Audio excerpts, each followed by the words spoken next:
In sports, the scoreboard doesn't tell the full story, but Netflix does. Stories about dads who happen to be world-class quarterbacks and a battle for the heart, soul, and direction of the multi-billion-dollar business of F1. Whether you're a diehard fan or you're brand new, Netflix has the stories for every type of fan. You can watch these incredible sports stories like Quarterback, F1 Drive to Survive, Untold, and many more now on Netflix.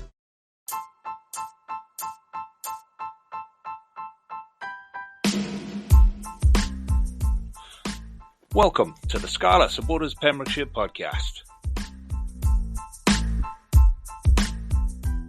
Hello and welcome to this week's edition of Westra is Bestra from the Scarlet Supporters Pembrokeshire with me, Lee G. Joining me as always is Big M. Martin, how are we? I'm good, mate. I'm good. How are you doing? Yeah, that's good. You would have thought by now, we're at the end of the season, you would have thought that I could have just done the introduction without having 3 or 4 goes of it, wouldn't you?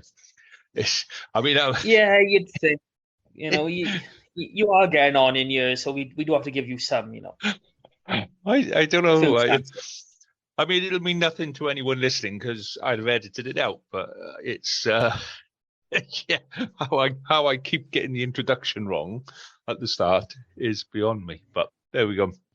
So yeah, let's crack into let's get straight on with the Glasgow game.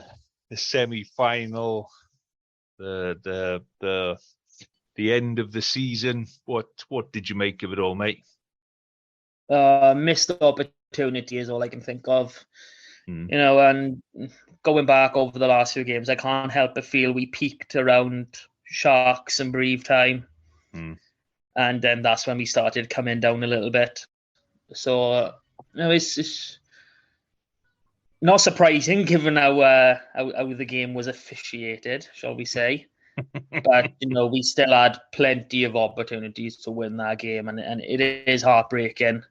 Like, I've tried to watch it back. Like, obviously, I was there. I was in the crowd. I was bouncing for it.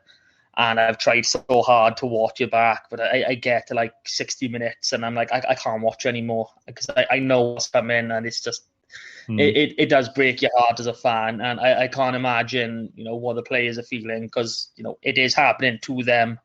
You know, they gotta be feeling tenfold worse than us, which, you know, is something I know a lot of people never really think about. But on the whole, you know, Glasgow they dominated quite a lot of the game, especially through their forwards. Physically, we were second best in that department, but at the same time, a few better decisions. You know. Stop not playing a miss pass when we got an overlap, little things. And, you know, the result could have been much different. Yeah, and I agree on that. I think, you know, first half, we went in at halftime up. The statistics from the first half would show, you know, I think we dominated possession, we dominated territory in the first half. And apart from, you know, those first 10 minutes, it was all Scarlets. You know, it really was. And I think the problem came that we didn't convert that enough into points. You know, I think the Scarlets' attack wasn't as good as the Glasgow defence. You know, they did manage to hold us out at key points. And then we never really came back at that in the second half. In the second half, their attack was better than our defence, and particularly up front. You know, a lot of people said, "Oh, we ran out of steam," or this, that, and the other. I don't think it did. I just think it was the quality of the players that were there. They were bigger, they were stronger, they were, you know, more skilled, like, you know. And it's, you know, three HIAs in the first 20 minutes or whatever. I think that kind of knocks your game plan a fair bit as well, particularly.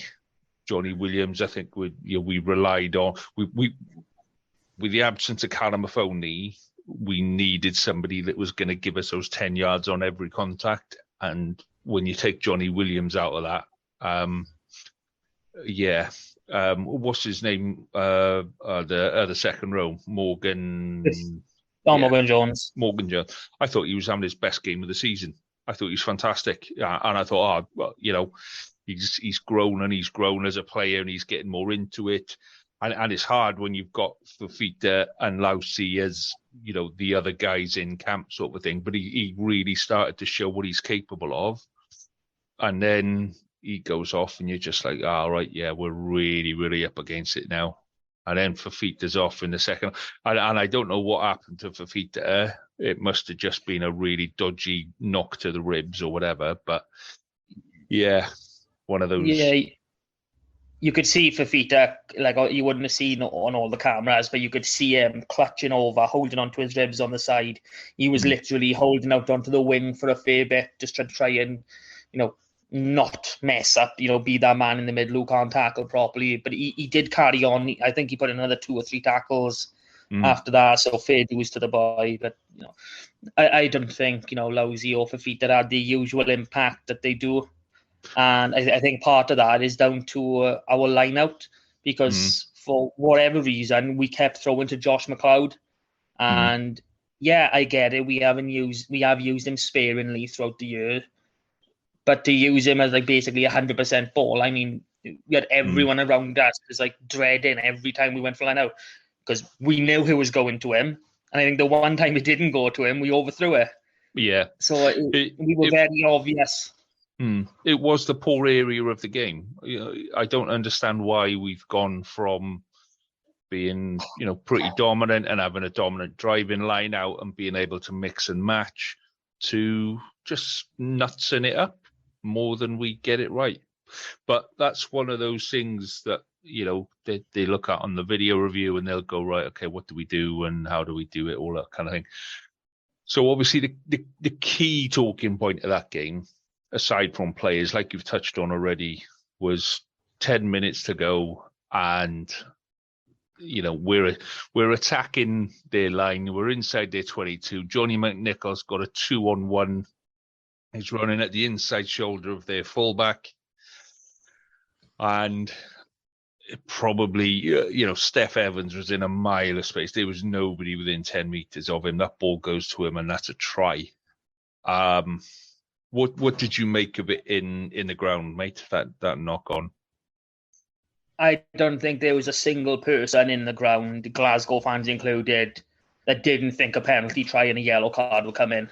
I mean, there was a couple, a few rows in front of us, and they were just there with their hands in their heads, going, "What the hell have you done? You've just basically cocked this game up for us." And for it to not go that way, I mean, they were elated, obviously, but everyone else was. I'm stumped. I don't understand how you cannot give that. I think the wording he used to Josh on the field was, he almost regathered. He never had it in the first place. You can't regather something you never had. And you're watching it back on the replay, you can see his hand shoot up once he sees where the ball is going. And it's never going to catch it. And, if he somehow did manage to stumble over it and catch it with just probably less than 100% chance of happening, it's just abysmal. And I'm pretty sure, there were cameras on Nigel Owens watching it live, and you could just see his face. And, yeah. I don't know what to say. There's nothing more to say. It was the wrong decision, and it influenced the result massively. Because even though I know we weren't really breaking them down, 10 minutes in the ascendancy with momentum against 14 players, I can't see that result not being a Scarlets win from that point. Yeah, and what we forget is, at that point we were 10 points down, 9 points. No, we were 10 points down, 11 points down. We'd had 3 opportunities to kick at the posts. Yeah, so. In hindsight, if we'd have taken those penalties, and you start to claw back and you start putting Glasgow under that pressure, then when that knock-on comes, then it's actually right. This is something we got to review quite a lot. I thought the decision that he made, the referee didn't review that straight away. He went, no, that was an attempt to catch it. It was the TMO that came in and said, do you want to review this? And then the touch judge was kind of in as well, kind of going like, I thought we were reviewing this. Like, I thought this is you have to review this one. So yeah, I think the referee had his head set at the start that this wasn't going to be a penalty, but we should have, even to be, we weren't playing particularly well, and if that had gone in, which it should have done, you'll say 2 points behind in a semi-final, 14 men down in the last 10 minutes, and that what was happening at that point with Glasgow were giving away a lot of penalties. One more penalty, and that's the game sort of thing. So yeah, with all the technology, I thought it was disappointing that's what came. But yeah, it's kind of been the story of our season, hasn't it? With referees and decisions and injuries. But there we go. That's the way it crumbled, wasn't it, at the end of that game? Yeah. The only positive I want to take from this game is that I hope we somehow send a message to the WRU over this, because the way they've got the squad sizes going, and we just go, look, we've lost 4 players in a game. In one game. We lose that in any single game next season, and that's practically your full squad gone, especially at the start of the season when we know we're not going to have our internationals. And I mean, I'm not expecting all 11 of our boys selected to go, but say they do, that takes us down to what Peel said. He's got a 37-man squad. That puts us in a 26-man squad to start the year. And 4 people down, you can't even make a match day 23. That's the only positive I want to come from this game, for this idiocy on the squad sizes to be reviewed and just be said, look, it's not feasible. 46 has got to be a minimum in my eyes. Well, I think they've justified it by, you have to have an academy that's ready to play, to step in and play, which I think is naive. The whole point of an academy is to develop players so that they are ready. If you're just going to hold players in your academy that are ready to play, let's say you have where 10, they're going to play to get the experience. Yeah, and where does next season come from? And academy is a 5-year process that you start at 16s and 17s. So when you get to 22, you've got players that you've identified ready to go. So we're going to bin a lot of that, and then they've got the transfer thing. So well, that transfer. Being able to send players out on loan, that only works between the 4 of you if nobody else is in the same place. If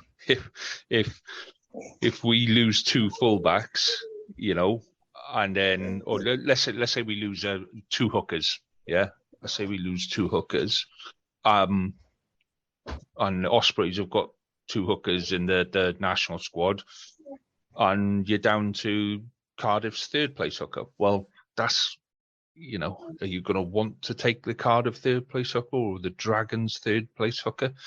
It just doesn't make sense, but it's the situation we're going to be in. And I think we'll be in that position really, really quickly. Come end of, when do we start? We start in October, don't we? Come the end of November. Yeah. Come the end of November, we're going to be looking to transfer players in, and we're going to be struggling. Really, really struggling. But hey ho, that's it. So what we'll do next week, or maybe the week after, we'll do a bit of a review of the season. We'll go through it game by game, see how it's gone, and things like that, and we'll just kind of do an assessment of the season. But now it's another disappointing end to the season. To finish on 2 losses at the end of the season has been disappointing, and probably need to take time to reflect on the season and go, this is actually how it is, isn't it? Yeah, well, I know that's exactly what the Scarlets have been doing today, Tuesday, the 2nd of May. I bumped into Kieran Hardy earlier today, and he was still fully kitted out. I was like, they haven't had new training today, have they, back? Season's over. No, he's like, they had a big meeting this morning reviewing the season and looking forward to next year. And, they've got a nice bit of time off now before him and the rest of the Wales boys meet up on June the 1st. So, we know they've already started preparation next season, obviously. Yeah. You don't come to the end of the year and not be ready. Dwayne would have been prepping this back in January at the latest, So we'll talk about the Wales boys in a minute, but let's talk about the movements that we do know about then. So, we spoke about the final leavers last week. I was gutted that Shingler didn't get a chance on Saturday. I wasn't surprised, to be honest, that Halfpenny didn't get a chance to say goodbye. That doesn't shock me at all. I think if Shingler had been fit, I think he would have been on the pitch. But yeah, it is what it is. So today they've announced that Lee Blackett has left. Is going to take up. I think he's attack coach at Bath now. Yeah. Wouldn't surprise me to see him back as head coach at Bath next season, in all honesty. But so that leaves us with a vacancy. What have you? There's rumours in the press and what have you, but what have you heard about who's coming in? I think it's the same as everyone. We've heard of, Jared Payne coming over. He left Ulster a couple of years ago after he didn't get Peel's attack coach job when he came to us. That he wasn't very happy about that because, apparently that's what he wants. He wants the attack coach job. Where is he now? He's in a French club right now. Yeah, but he's there as defence coach again, isn't he? He's there as defence. So I know. Over the last few months, they sacked their head coach, so he's in that interim head coach position. And from what everyone's talking about is when they sign a new head coach, he's going to want his own staff coming in. So that's where Jared Payne basically, he loses his job there, and becomes available. Yeah, I think they've said already the new head coach. I'll be honest, I did look it up and I've forgotten because it's not one of the big teams. But I think the key bit with it is the same as with Blackett, that he's worked with Dwayne before, albeit in different roles and stuff, but they've worked together before, so you have an understanding. And I think that's what I notice about the coaching team that he's got there. They're all people around him. He surrounded himself with people who know him and kind of think in the same sort of way. So, maybe that's another step forward. So there's also a thing in the press about Ben Franks going back home. Have you seen that? Yeah, that's been well known for a while now. It was always planned that he was going home at the end of this season. And we've been linked with the Lions defence coach, who has refused to sign any further deal with the Lions themselves. And, for the man who was brought through the Tshutkas, if that's how you say their bloody names, I'm happy to have someone like that on board. He was a World Cup winner back in 2007 as the player. And, anyone who's watched the Lions play this season will know that their forwards are no mugs. No South African set of forwards are mugs anyway, but they were clearly, fourth best of the, 4 provinces down there, and they've really, really improved a lot, getting quite a good few victories, on the road as well. So, there is a noticeable improvement there, and, he has shown his ability.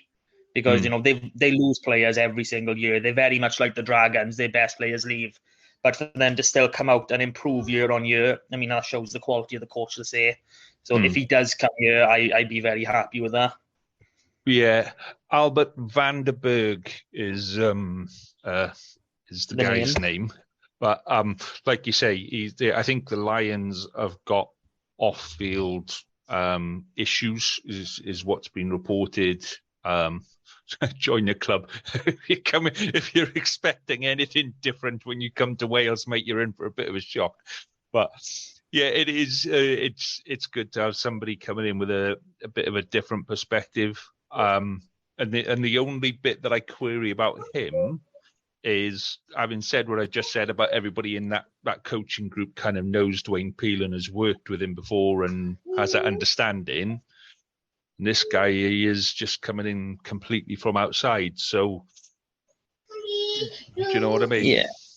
Yeah, I think having, a few an outside perspective is always good anyway. And the one thing I am very happy with in Peel during his time here is that the coaches that have come in, you look at Babs and Blackett, potentially Payne and, Vandenberg now, is we're bringing in quality coaches. We're not bringing in, first coaching job out of off playing or whatever. These are guys who have got a bit of a track record. They know what they're doing. And, most of a lot of the time, I think, signing a quality coach is better than signing 10 quality players, because every single person in that squad is going to benefit from this. Yeah. And I think that there's undoubted quality coming in. The one bit that this was kind of rumoured about last year, and then it was going to be after the World Cup, is... oh God, his name has gone. Irish assistant coach coming back home. Easterby, is it? Easterby, yeah. So that's the rumor that I got told last year.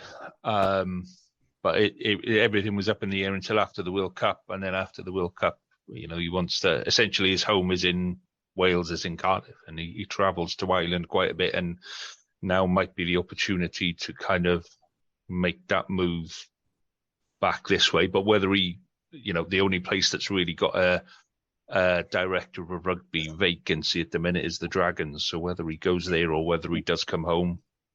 Well, you could look at Cardiff's position right now, because they technically don't have a head of anything.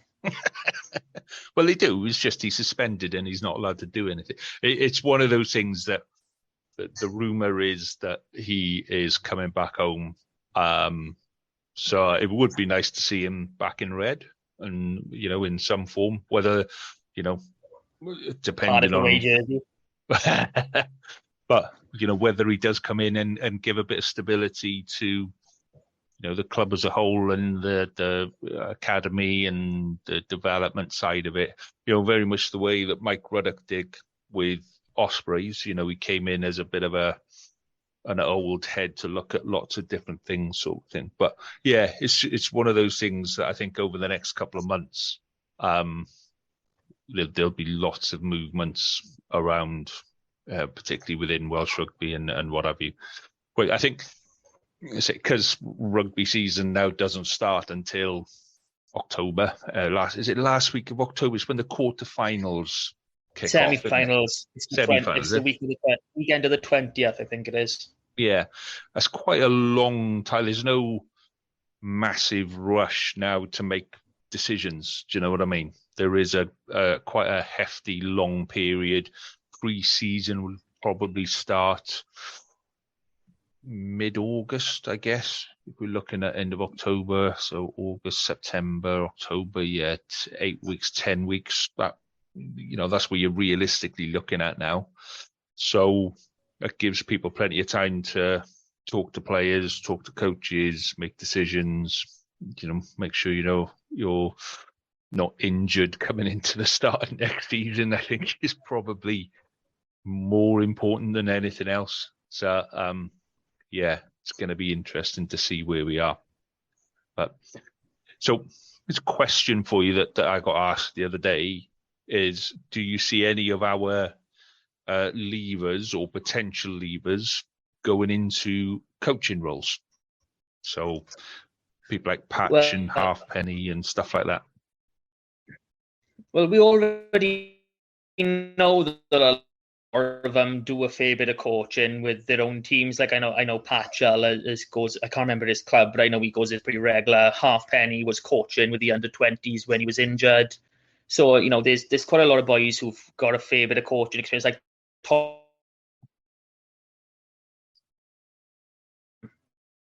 have got coaching some. So I wouldn't be surprised if any of them. You patched out a bit there, mate. So you patched out a bit there, mate. Sorry.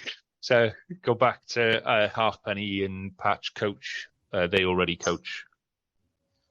Yeah. So we already know Patchell does a bit of coaching with his own team. Like I can't remember who it was, but we've seen that Halfpenny was coaching with the under-20s while he was injured.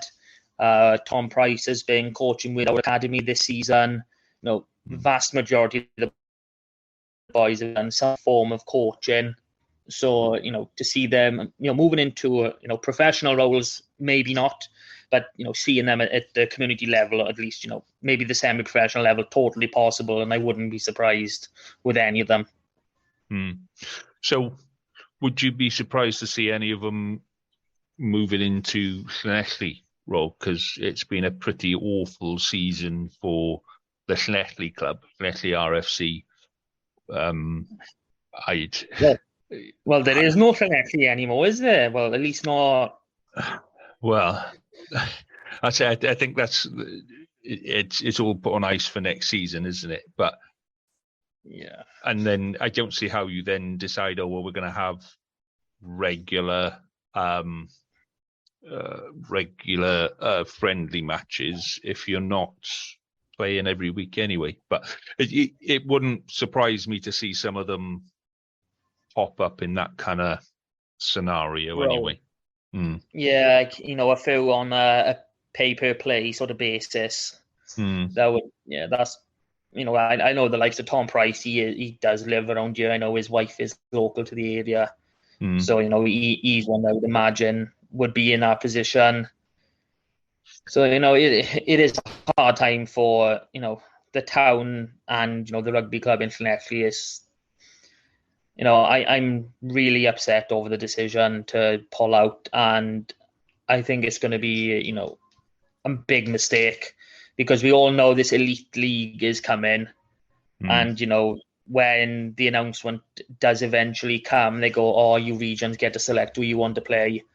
They'll be stars be like, yes, we'll pick Llanelli, and they go, you can only pick who's currently playing in the Premiership, and they're like, crap. Yeah, because that's all I'm hearing is that you can pick who you want so long as they're currently playing in the Premiership, and Llanelli aren't. So, and even if they still had a team, well, no, there's no relegation this year, is there? So yeah, I suppose, but the bottom of the table anyway. So anyway, there's plenty of stuff to talk about through the summer. And given the way Welsh rugby is, that's going to go every week. So, yeah, so no games to forecast for next week, thankfully, at the minute. But over the next couple of weeks, we'll have a little look at the URC playoffs and just see how we're feeling about those. So, what do you make of the Wales squad then for, let's say, so you spoke to Kieran today, and he said they're meeting up June 1st. So, couple of weeks to have a look around and see what's what. So what do you make of who we've got in there? Let's start with our boys and then we'll go on to the bigger squad. So should we start at the front? Should we start with the pretty boys? Yeah, let's start with the pretty boys. Yeah, we've spoke for a while now about Kemsley Mathias and how well he's been playing, and there's no shock for me that he's been included. I don't know how you feel on that. Yeah, but absolutely. What I do feel a little bit upset about is Wyn Jones not being selected. And I know he hasn't been playing his best and he has been very average, but I personally think a lot of that is down to fitness. And when you consider you've literally got June, July, August to get these boys into shape, I think it's a massive disservice to him that he's not selected. Yeah, it's like I say, it does surprise me in one way and not in another. In the same way that Mathias being selected does that. Gatland makes this big thing about continuity of selection and giving people the opportunity and this, that, and the other. And he pretty much stays loyal to the team that he's got. And you can see that by having players like Alan Wynne-Jones, Corey Hill, Lydiate, people like that. Look, people are over the hill. Let's be honest, they're over the hill. They haven't performed for a long time, but they're still included in the squad. Whereas Wynne-Jones is somebody that was in that bracket for Gatland, and he isn't there, and he's been playing okay. He's not been playing amazingly, but he has been playing okay. So that side of it confuses me, that it's a bit inconsistent with the way selection's been made in the past. And I'd say the same with Elias at hooker. I genuinely can't see why Elias is in that squad, especially at the cost of Bradley Roberts. Do you know what I mean? Yeah, it's a bit of a joke, really. And, you can even say, having Elliot D in there over Bradley Roberts. I mean, Roberts is performing well beyond D, in my personal opinion. The only thing that keeps him down was that little trip. That was the only thing that sort of had a negative for him, and that was, a long while ago. But no, I can understand, he has performed for us before. It doesn't matter. He hasn't played any rugby, and you're pulling him in, hoping that he gets over this injury and gets back up to speed for international rugby over the next couple of months without any sort of, any stepping stone. We all talk about the stepping stone into regional rugby and then up into international. There is no stepping stone at all for Elias now. He's coming straight off being injured, and I still don't even know when he's returning, if he's going to be available for the meet-up on June 1st or if he's coming in later. But yeah, again, even with Ken Owens, I know he's captain, but if you look at his performance on Saturday, and you could see by looking at him, he hasn't performed anywhere near his best. He's probably been at around 80% of his best, all season. I think when he came back and he went straight back into the Wales squad and he got made Wales captain and stuff, and I think that gave him the oomph, and because his performances at that time of the season were superb, and for the Scarlets as well. And then the last couple of games he's been knackered. He's been knackered, and it wouldn't have surprised me to see him on the bench, because I thought we had better hookers available. But that is the way Gatland works. It does seem, only 4 hookers in such a big squad confuses me. But there we go. Yeah. That is the way. I know we don't have anyone selected at tight dead, but tight dead is one I'm really confused on. We've got 3 Cardiff tight heads and some English guy who's now randomly available. I think us, what does that say to your Sam Wainwright, to your Harry O'Connor, who have, even your Tom Botha, who've done a lot of work this season, have shown there's a lot of potential and promise there. And I go, no, we'll just pick someone who's become randomly available from over in France. I mean, it's just a joke. And to be honest, Thomas Francis hasn't been playing particularly well. I'd put him in the same bracket as Wynne-Jones. He's been playing okay. He's not been setting the world alight, So, but then again, I can't think of a Welsh tight head who is setting the world alight at the minute. So, yeah. I'll be honest, he is selected, and I've been impressed with his performances, and that's Kieran Azarati from Cardiff. Yeah. He doesn't seem to do as much around the park, but some people might disagree, or they might be able to educate me a bit on that, because I don't watch all of Cardiff's games. But from what I've seen of him at scrum time, he's been pretty impressive. So let's look at second row then. So again, none of our boys in there at second row, but there are still rumours around Ben Carter joining us at some point, and he is leaving the Dragons, so he is available, and that wouldn't surprise me to see him turn up in a red jersey next year. So what do you make of the selections at second row? Yeah, it's just more or less the same. Like Coriel, we all expected it, but I don't think he should be there. He's not, Japanese rugby it's the same level as our Premiership. It's just got, big money players. That's the only difference. Rowlands, we knew he was going to be there, but just the injury again. And like you said with Alan Wynne, he's not consistent anymore. And he puts in, maybe one good game every 5 or 6. It's just not the standard we need anymore. I wouldn't have been too surprised to maybe see Morgan Jones actually picked in that squad just because of how he's been developing. But at the same time, it doesn't surprise me that he's not. So it's, it doesn't seem to be much grunt, in our second row. Like Adam Beard doesn't provide much grunt. Like Will Rowlands does a bit of it, but everyone else, they're more the mobile lot that we've come accustomed to.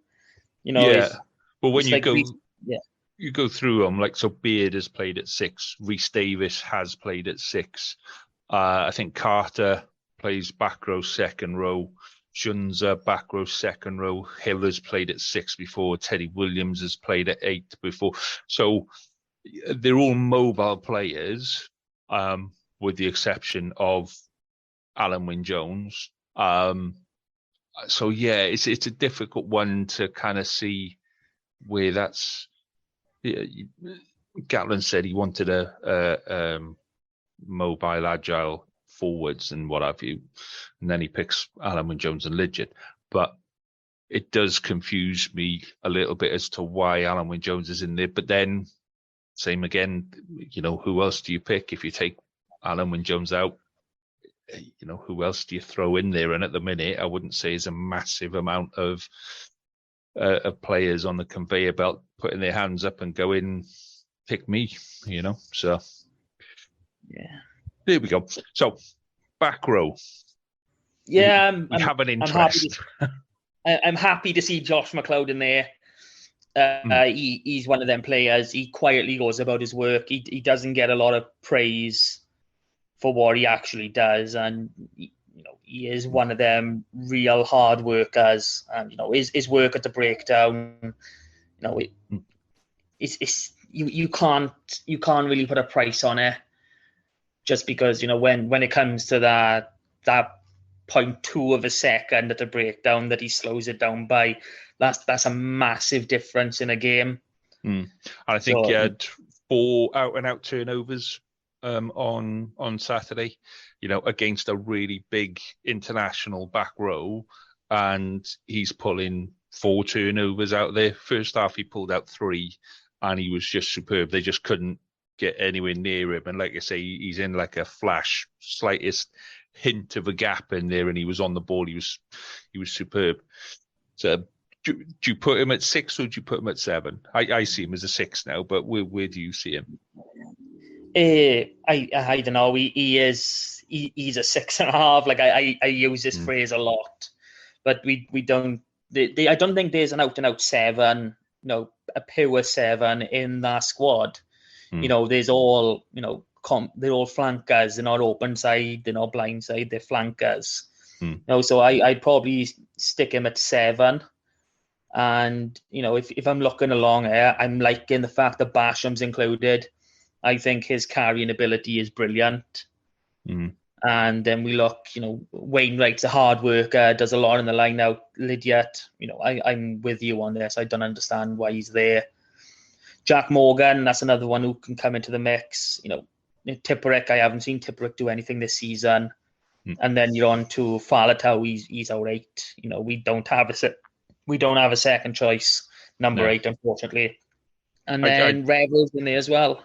Yeah, I'd say the backup number 8 is probably Wainwright, because he's the one. But then Morgan has played at 8, and McLeod have played at 8. Basham has played at 8. But I wouldn't put them there as out-and-out 8s. And like you say, I think we need to rethink the way we think of the back row. I think we go with 2 flankers, not a 6 and a 7. I think we're changing the way we we process that information across the back row. You're hunting in pairs, and it's a 6 and an 8 and a 6 and a 7 and a 7 and an 8. As long as you're always hunting in pairs across that back row, I don't think that the number on your back matters now. So, yeah, I'd see McLeod we saw the damage he used to do when he was working with Morgan, 2 masters of the turnover. And if those two get a chance on the pitch together, that's going to be quite exciting, I think. But then, you look at who we've got in second row as well. You've got Rhys Davies and Chris Shunza. Both of them play back row. So actually, we've got quite a hefty lot in that back row. I can't see Lydiate making the cut. As nice a player as he is, as good a guy as he is, I can't see him making the cut. And I'm the same with Tipperick. I think Lydiate and Tipperick are there based on what they did 3 or 4 years ago, not what they're doing now. I wouldn't be surprised to see him not make that cut.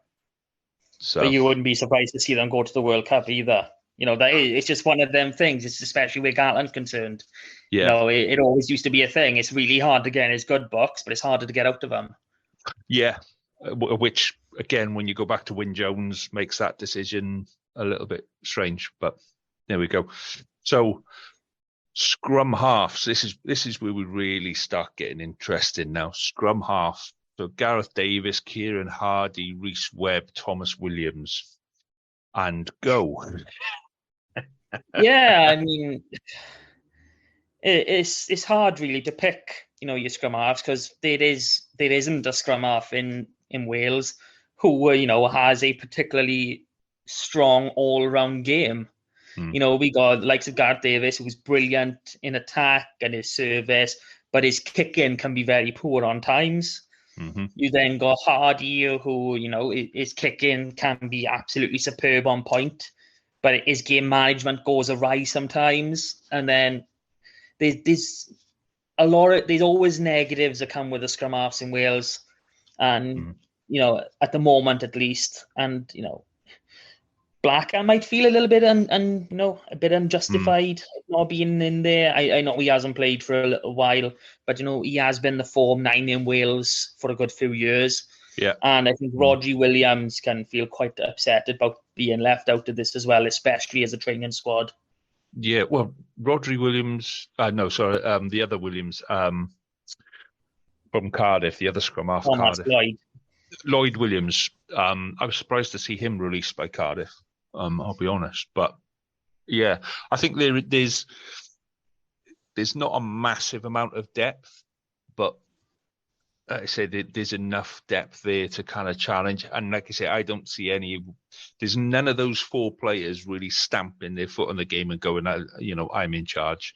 Webb talks a good game and plays one decent game every 6 months. Thomas Williams, I'll be fair, had a cracking game on Judgment Day. And Gareth Davis has been in form for quite some time. So between the lot of them, I say they're all ups and downs. But yeah, it's hard to see which ones of those go, which ones of them stay at home watching. Could be any one of them, couldn't it? Really? Yeah. Well, 4 does not go into 3, so we know just one of them will be going home without and not going to France. At least with the squad, they might go for a holiday and to watch, but not going with the squad. So yeah, it's going to be a tasty one to see who comes out on. Well, not who comes out on top, who doesn't come out on top. Yeah, who doesn't? Yeah, and the same could be said of outside half. So. That's 3 from 4. So we've got Costello, Bigger, Anscombe, and Owen Williams. So Owen Williams, Anscombe have both got utility play around them. Costello's been the man in form. Bigger's the man with the shirt. So again, where do you go with that one? Gatland doesn't care about club form. I think, all of his squads through the entirety of his career with Wales, both, before and after Privac, have shown he does not care about club form. So it's just another one. 4 players for 3 spots. Mm. We know he loves Anscombe. We know he does. He basically bribed him over here himself, and has been unlucky with injuries not to come through. And he's only coming back from yet another injury, so who knows if he's going to get crocked again. But for all my money, it's got to be Costello. He needs to be given that shirt now, and just let him run with it. Even with Bigger at Toulon, Bigger at Toulon is reminding me of Johnny Wilkinson back 10 years ago being there, where they just kicked teams to death. And I just don't think we're going to do anything with that style of rugby anymore. So if I was given the opportunity, I'd be giving Costello that 10 jersey and just telling him to run with it. I can see, the injury situation there to Anscombe being probably that's going to be the biggest influence on who stays and who goes. I think Anscombe won't, he'll pick up little niggles. It'll just play on his mind. But you've got to take fit players, because too many times we've taken players that we know aren't going to be ready for the first round, aren't going to be ready for the first 2 games or whatever, and it always comes back and haunts you. So I think just on injuries, Anscombe will be the one staying at home, depending on where home is for him by then. So, yeah. So centres, Johnny Williams and Joe Roberts. I'm happy with that. I'm really happy that Joe has got some recognition, because he's been brilliant all season. Since he's got over his injury. He was already showing signs last season before he got injured in the final game that he is a talent, and he has got the potential to be something special. So I'm very interested to see how he goes in his squad, and I just hope for the love of God that he's kept on and he gets to play in some of the warm-up matches, because I think that he has got a good all-round game, and even though he's probably considerably smaller than the other, centres that have been picked, the likes of Grady and Llewellyn. His carrying is not soft. He is a hard runner. And I think when you look at who else is there, so Johnny Williams, he's straight and direct. Mason Grady, very straight and direct. Llewellyn, straight and direct. Kieran Williams, straight and direct. North, straight and direct. There's not a lot of variety there. And then you get to Tompkins and you go, okay, well, Tompkins is probably more of a similar player to Joe Roberts, but I'd actually put Joe Roberts, he's on a level with or above Tompkins in some places, just in terms of pace and what have you. I think Tompkins has got the bigger game kind of experience, but I'd bring the pair of them, because you need some. If you're just going to go straight and direct, sides are going to work you out really quickly. You need to have somebody there that can break the game up. And if you're going to play Costello at 10 and then just have straight and direct outside him, well, what's the point in having there? Yeah. So I can see, a bit of variety there needed, but it would be good to see Joe Roberts playing with someone like Mason Grady or Llewellyn inside him, just to really give him that space that he needs outside. So. Yeah, and I'll be honest, I'm quite surprised with the selection of Llewellyn, especially considering all this malarkey around, Joe Hawkins going to Exeter, with a player already signed going to Gloucester, and you pick him anyway. So it just boggles my mind a bit, that does. But yeah, it would be interesting to see, Joe come up with a big 12 or even a dancing 12, imagine, Tompkins at 12 and Roberts at 13. That'd be a decent combination, and I think that would keep a lot of defenders fixed, because you don't know where they'd go. Yeah. Okay, so wings, We've got Tom Rogers, Josh Adams, Dyer, Cuthbert, and we didn't talk about North in the centres. I still don't see him as a centre. Talk about North as a centre? Yeah. No, I don't see him. He's not a centre. He's not a centre. No. End of that conversation. So on the wings, Tom Rogers, Adams, Dyer, Cuthbert, and Reece Zammit. I think this is one of our real areas of depth. And it's a shame that we've only got, 5 of them there, to be honest. It's a bit like back row. We could put 8 or 9 decent wingers out there at the minute. So what do you make of those wingers? I'll be honest, I'm surprised with Tom Rogers because, the way our season's going, I would have put Combier and Steph Evans above him. So, I get he does offer, the fullback option, and he has got the pace over Steph Evans, but that has confused me a little bit because Combier has probably been our most form winger over the season. But you got it's been done, nothing we can do about it, so we just got to look at it. Yeah, he's a real good player, but when you're thinking they're only going to be taking 3 from this 5, and the other 4 are already capped, they've got a lot of experience. I can't see them leaving Adams or Reece Zammit at home. And, a lot of time has been invested in Dyer over the season. So I can't imagine Tom Rogers going to the World Cup, but, who knows? Let's say I'd have put him in more as a fullback instead of Kai Evans. I'll be honest. I'd have put him at 15 ahead of Kai Evans. And I agree with you on our wingers. I think Steph Evans just gets treated really poorly because of his size. But then again, his defence against Glasgow wasn't amazing. Like I say, it is what it is. I don't think Tom Rogers is our best winger at the minute. But then, there's quite a few other players that we could have thrown into that mix on the wing that would feel justified. Mason Grady is a winger as well. George North is a winger. They're both included as centres. So, there's other opportunities there. And the same with fullback. You've got Anscombe at 10 and you've got Bigger at 10, both of whom have played fullback. You've got Owen Williams at 10, who's also played centre. So there is a bit more kind of fluidity around positions, I guess, now. So fullback, Halfpenny, Liam Williams, Kai Evans. What's your call on that? Halfpenny and Sanjay, they barely played. So it's another one of, you don't need to play as long as you've had a good performance at some point in the last 3 years.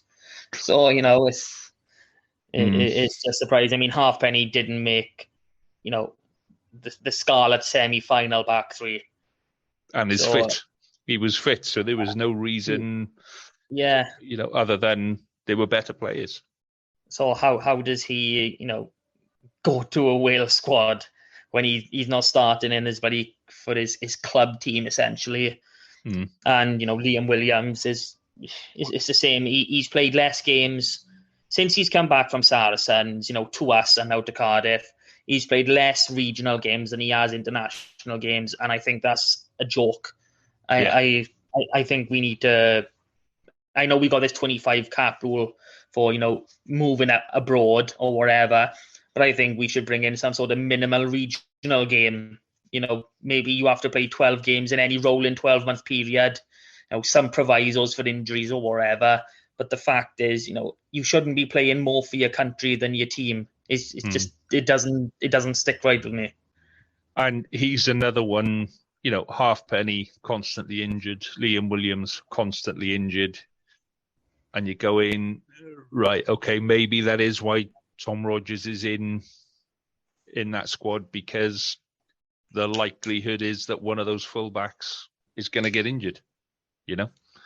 I wouldn't be surprised that is what happens. Because, like you say, Halfpenny's not getting any younger, and Liam Williams seems to trip over a daisy and dislocate his ribs. So, it is what it is. But it's we'll see when we come to the warm-up games just how effective that selection will be. But there we go. Right, let's look at the interesting part of the world. So let's look at the good stuff. The good stuff, the community game. So I was watching on Saturday some of the scores coming in. Narberth on Saturday were ahead of Pontypool with 15 minutes to go. And I was like, we said last week, anything they get out of that game, even if they stop Pontypool getting a bonus point or whatever, is fantastic. And I just thought, here we go, this is it, this is the one. And then it didn't happen. And they lost 28-36, so they didn't even get a losing bonus point out of it. But, it shows that they can compete. Pontypool are virtually a professional side. They're definitely semi-pro, Narberth are semi-pro as well. But, they're on different levels of that semi-pro status, if you like. So for them to come that close to beating Pontypool again, I think is a big well done to Narberth. Yeah, well, it shows that they are more than capable, and we know there's nothing for this season. But when it splits into East and West next year, they're going to be title contenders. We know that much. So just to finish with it, 8 points of Pontypool. I don't know all of the score lines off the top of my head, but I think 5 points is the closest result, Pontypool have had, and that was against Neath. So, 8 points isn't much different. It's one kick. So, to say that we were effectively the same as Neath barring one kick, that's brilliant. So well done, Narberth. And, the season's not over yet. They've still got some positions to fight for. Yeah, definitely. I mean, they're on 59 points, Cross Keys on 60 points, and Cardiff Met on 65. But Cardiff Met have virtually finished this season on 24 games. So, I think they've got 2 games left, I think we said last week. So, yeah, I think Narberth can definitely catch Cardiff Met. Whether they can overtake Cross Keys again, that's going to be a really interesting battle at the end of the season. Yeah. So I'm thinking they can do Cross Keys just because they've got a double battle against Neath. So, that's going to be fun. I reckon not Cross Keys, Narberth are going to come out on top of this little section. You've got your top 3, Pontypool, Neath and Bargoed. You've then got Ystrad who seem to have locked that 4th position down somewhat. And then this little battle in this with Cross Keys, Cardiff Met and Narberth. And I think Narberth is strong enough to come through it. Yeah, and say they've not got a particularly difficult run in now. Say Glamorgan Wanderers, Tata Steel, and Trebanos. They're not. That was their last big game last week. They play in the bottom 2 sides and a side that they played a couple of weeks ago and took a bonus point win from. So, yeah, it's looking good at the end of the season. And if anybody slips up, I think Narberth will be there. I can see them overtaking Met. Fingers crossed they can overtake the Keys as well. That'll put them in 5th place, and I think that'll be a good season. If they finish in 5th, I think that's a really good season for Narberth this year.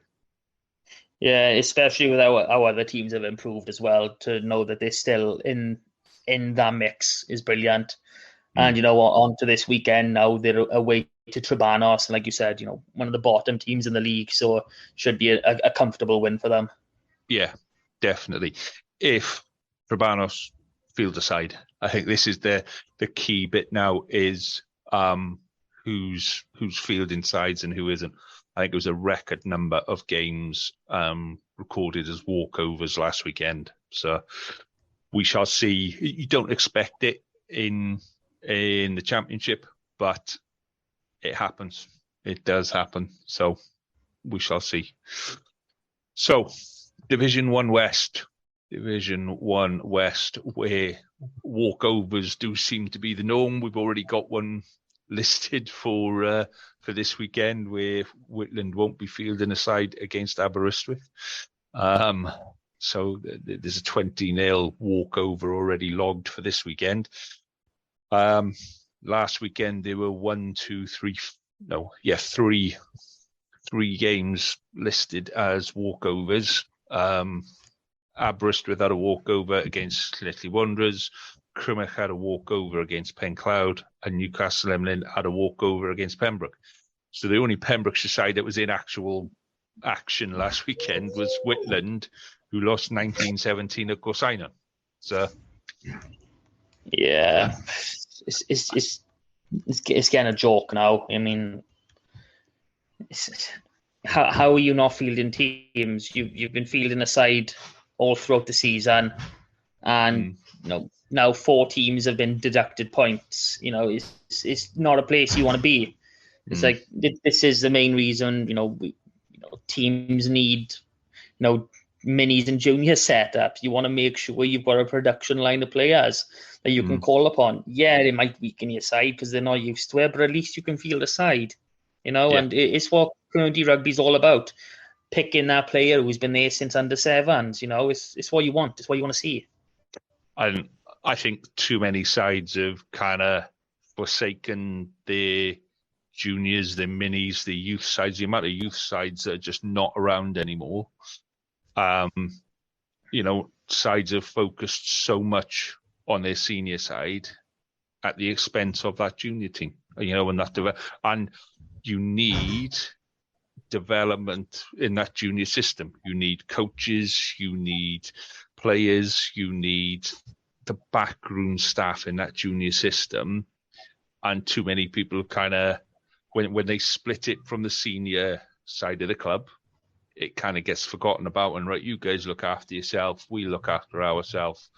Your job is to deliver us 3 players a year that are ready to play senior team. And they're going, well, I don't know of any club at the minute who was playing with a full junior system from under 7s to youth. There's at least one age group missing somewhere along the line, But I'm probably wrong. There probably are sides that have got it, but there aren't many. Most people are missing age groups somewhere, Yeah, I can't comment on the Pembrokeshire clubs. Obviously, I don't know any of the setups. I know down by us where I am in Llanelli, I know Barryport have got the full system, but there are teams around, Kidwelly, Llanelli Wanderers, New Dock don't have. Well, I don't think they'll have one at all next season. With some of the things I'm hearing out of them, so it's not just a problem. In West Wales, it's coming all the way through. So anyway, let's look at the table in One West. So last week, I think all 3 of those sides, Llangennech, Crymych, Newcastle Emlyn, I think all 3 are promoted now. I think that was confirmed last weekend, isn't it? All 3 are going up.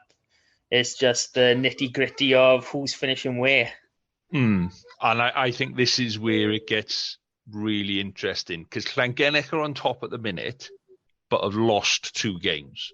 Crymych are in 2nd place, but haven't lost any games. And Newcastle Emlyn are in 3rd place, but they've lost 3 games.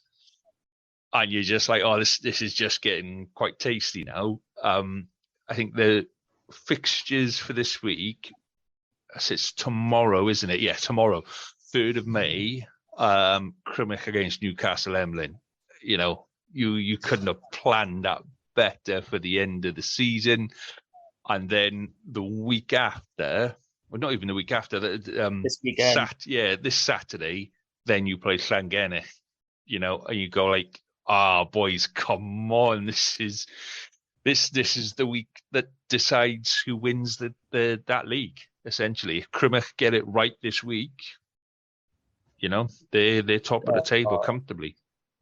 This is it. This really is, is a 22 game season. 19 games, 3 left to play, and you've got the top 3, and you're playing each other for 2 of those games. It's you like you said, you can't plan it better. No. It's worked out so lovely. The only downside is the fact that it is a midweek game and then a Saturday game. That's the only sort of downside I see to this for Crymych, but, more than capable of doing it. They've done Newcastle Emlyn away, so, hopefully they should do them at home. But travelling away to Llangennech on Saturday, that's going to be the big one. That's going to be, who is top.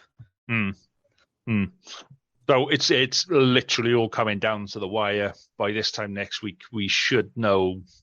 Well, we should have a pretty good idea of who's going to be going up as champions, or going across as champions, whichever direction their travel next year's league system takes us. But it's going to be interesting, and we'll know a lot more at the end of this weekend, definitely. So, do we want to? Yeah, let's do a couple of predictions. So, Crymych and Newcastle Emlyn on Wednesday night. I'm going to go with a Crymych home win there. Yeah, gotta be Crymych. And then Saturday, Gowerton are hosting Newcastle Emlyn. I think that's a Newcastle Emlyn win for me on that one. Yeah, I mean, Gowerton have been, pretty consistent. They are top half. But, these top three sides, I think they're just too good for anyone. And then we got Pembroke against Hendy. I can't even see Pembroke fielding a side, if I'm honest. I think it's their last game. Is it Pembroke's last game? Or there'll be a couple of jars worth sinking on the way home if it is. Yeah, it is. Yeah, it's their last game. If Pembroke field the team, I still can't see him winning. But no, that's the way it is, And then we've got Llangennech at home to Crymych. Oh, it's got to go down to the wire. It's got to be like a 79th or 80th minute score that separates this game. But Crymych are going to do it. They're going to get this win, and they're going to more or less secure the title with this victory. Yeah, I think if a win on Wednesday, a win on Saturday, and they're going up as champions, and best of luck to them. It's that this is what you want to play for. This is what you play the game for. Is weekends like this. So, best of luck to them. All the boys up north, right? Division 2 West. Then now this is really gets really, really interesting. I mean, Division 1 West is interesting. Division 2 West is really, really interesting because at one point again, Fishguard were in a position to beat Kidwelly and ended up losing 35-36. So fair play to them. That was a fantastic game, and to lose by 1 point to a side that have been pretty much, they've been on form right through the season. Fair play to them. And Fishguard absolutely took them to the edge on that one. And then the game that we were all looking forward to, Pontypool and Tenby. Again, Tenby were in control of that game. Tenby, they were in control up until, start the second half, halfway through the second half even. And gutted that Pontypool came away with 26-18, so they didn't even get their losing win. They were 1 point away from a losing bonus point. Probably should have had more, probably deserved more out of that game, in all honesty, on that. So it is what it is, it's so gutting. We were talking about this game, we were talking it up so much, and the fact that it was an 8-point loss, I think that's, that rubs salt to the wound. Like, if it was 7 points, getting that bonus point would have been, it would have been well deserved. But the way this league is heating up, like I'm looking through it now. I've got my own little one where I've got my maximum points on the side, and I've just been focused on Tenby. Okay, we got to finish at least third. Nant Garedig and Mumbles are our main talents, and I'm looking down now, and Bury Port have still got the opportunity to finish on a higher points total, and I'm thinking, when did that happen? Like, Jesus, I mean, I know they've got to play Kidwelly as well, so it's not going to be easy for them, but they are still actually in it, and I've been discounting them for so many weeks. Yeah, and it's been it's been an interesting couple of weeks because you're just like, it's almost everything is up in the air, and yeah, right, Pontypool did come out on top against Tenby, but that could have easily gone the other way. Easily gone the other way. And Kidwelly could have gone the other way against Fishguard. And then you're like, oh, holy cow, that's the whole of the top 6 kind of, throwing it into the mix. So, just looking at midweek fixtures this week. So Milford didn't play on Saturday because one of the boys had a wedding, which is pretty poor timing. I'm sorry, but, so... Yeah, they're playing Kidwelly at home tonight. That'll be an interesting game. See how they get on. See how Kidwelly are feeling after, the ringer on Saturday. And, being a Tuesday night, how many boys are going to want to travel up to Milford? Yeah, exactly. And then you've got Pontypool and Narberth as well. So that's first and fourth. Narberth got something to play for. They've got a reason to turn over Pontypool here. But then you're like, wow, the way the table is at the minute, I kind of need Pontypool to put Narberth to the sword. So, it's kind of do. It's an interesting end to the season. And then Saturday, Saturday we got Tenby away in Carmarthen, Fishguard at home to T. Croix, and Milford at home to Buryport. So what's your calls on them? Oh, well, nice and simple games there. I'm going to call a Tenby win against Carmarthen. But, facts are Tenby have had some, quite a few shock results this season, where, Milford and Fishguard are concerned as well. But, they lost at home to Carmarthen, and I'm pretty sure they were very disappointed at that result. So they're going to hopefully, right some wrongs with it and come out on top. Fishguard, I'm going to back them at home. T. Croix are, a fairly strong team when they want to be.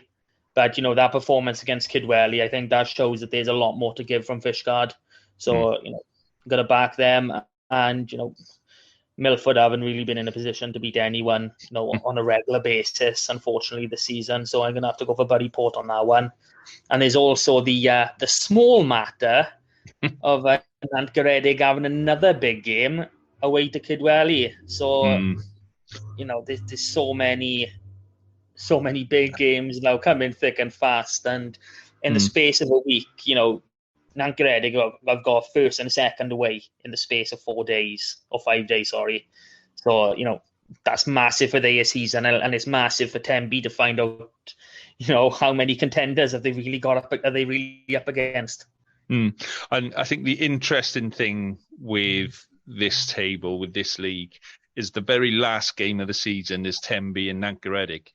So it literally may come down to that very, very last game. If Narberth slip up in between now and then, they may still have that to play for in that last game of the season. So that's going to be massive. Absolutely massive. And really looking forward to the way that one's coming to an end at the end of the season. So let's have a look in 3 West A. 3 West A, let's make sure it's 3 West A. Otherwise Martin starts dishing out lines. I must remember that it's 3 West A. Yes, you must. So again, we've got a result in for this evening with Haverfordwest Canfield side against Lampeter. So that's already in there. Yeah. And then... What did they play earlier? Did they play this morning? They do an hard job. But I think there was Llanybother and Tregaron couldn't field sides over the weekend. So they had walkovers. So if we take the rundown on that table, then Haverfordwest 28, St David's 12, which is why I'm kind of surprised that Haverfordwest haven't put a side out tonight, because that win on Saturday, should have been enough to give them a bit of oomph. I know, they're not going to get promotion, but there's still a possibility of catching Aberaeron. So it's a shame that they're not fulfilling that fixture for this evening. But 28-12 win against St David's, tidy win there, tidy win. Neyland lost 13-36 at home to Cardigan. And I'll be honest, I didn't see that one coming. No. I know Neyland have stuttered a little bit. In the table, Cardigan are now one place below them. But yeah, I had Neyland down as winning that comfy on that one. Quins lost 33-5 at home to Aberaeron, which I think we all saw coming. I think we all saw that. And then St Clair's 88, Langham 0. I mean... You're reading that the wrong way around, Bet. Yeah, I've got the 88 upside down. No, I mean, yeah, it's just a real sign of intent from St Clair's to, end of the season. They're not taking the foot off the gas. They're really going for it. And, 88 it's a hefty old score. And to keep Langham on 0, as well is an achievement at this time of the season. Normally you'll get to about 50 odd points and some of the boys will go, right, okay, let's give some of the young uns a run out or whatever, but they kept that going and it was, interesting, shall we say. So, league table then, we've got St Clair's at the top. It's still not confirmed that they're going up because Lampeter in second place have got a game in hand and they're only 4 points behind. So I think St Clair's have been confirmed as promoted. No, they can't do it, can they? Because it's across A and B, isn't it? Yeah. Well, this one's going down. It's ridiculously how tight this league actually is. It is coming down to the last weeks, and it is going to be St Clair's and Lampeter. It's going to be one of them, if not both of them. And what we've got to really look forward to is the fact that they've got a home and away duel against each other over the next 2 weeks. Yeah, because when they were due to play each other, they had like cup competitions and this, that, and the other, didn't they? So, so tomorrow night, then Wednesday night, St Clair's are at home to Neyland. So I'd say that's a St Clair's win quite comfortably, in all honesty. Yes, probably, haven't it? Yeah. And then quite a few sides not playing on Saturday, which I don't truly understand. But actually one of them would be, Hartford is tonight. So, yeah. So Aberaeron at home to Larne. It's a hard one, but, I'm not saying that. No, it's Larne. Yeah, it's got to be Larne. Yeah. Yeah. And then Llanybother against the Quins. Ooh, chance for a win by her. Yeah, I think so. Particularly end of the season, Yeah, I'm going to Quins win on that one. Quins win. Yeah, I'm going with you on that one. Cool. And then St Clair's against Lampeter, the big one. It's the big one. Oh, who'd you pick? I'm going to go home advantage. Just the fact that they're unbeaten in the league and the way they've been playing, it's got to be St Clair's. I think it's good that in this division, Division 2 and Division 1, all three divisions have got the top two sides playing each other at the end of the season. Do you know what I mean? I know. Some lovely foresight, isn't it? Yeah. So, I'm going with St Clair's as well, just because, coming off an 88-0 win is going to be quite hefty. It depends on the toll that the midweek game takes, in all honesty. But I think that they're strong enough to come through. I think they'll beat Lampeter quite comfortably in the end. And I think that'll kind of finish the season for Lampeter and everyone goes, okay, you know your place, sort of thing. So, So I'm just looking down. There's midweek games next week. And then we've got the rerun of St Clair's and Lampeter on the 13th. So, what a way to finish the season. It's it is. It's lovely. It's fantastic, isn't it? It's fantastic.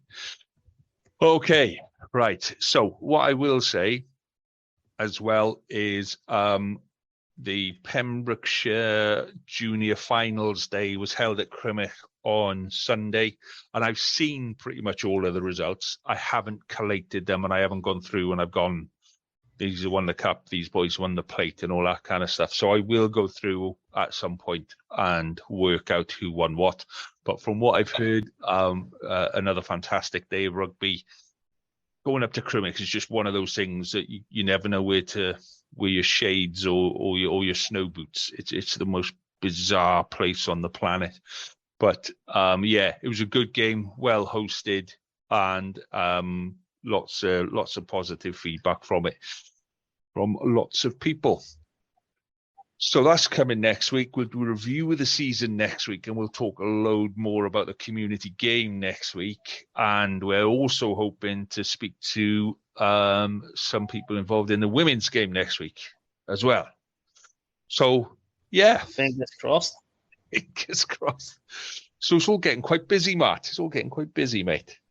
It is. Most of the professionals, they're having a bit of a break, but we're heating up. We're just getting going, man. We're just getting into the run of things. So I know we got a summer snap.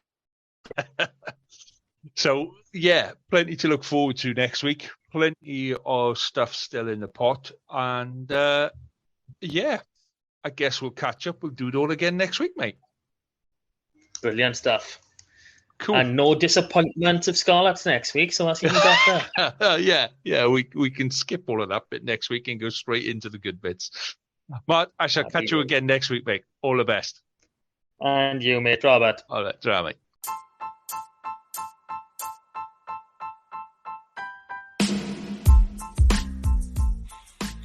You have been listening to the Westerer is Besterer podcast from the Scarlet Supporters Pems team. You can follow us on Twitter on Scarlet Pems, find us on Facebook with Scarlet Supporters Pembrokeshire, or email us on scarletspems@gmail.com. And remember, West is best, but Westerer is Besterer. Cheers.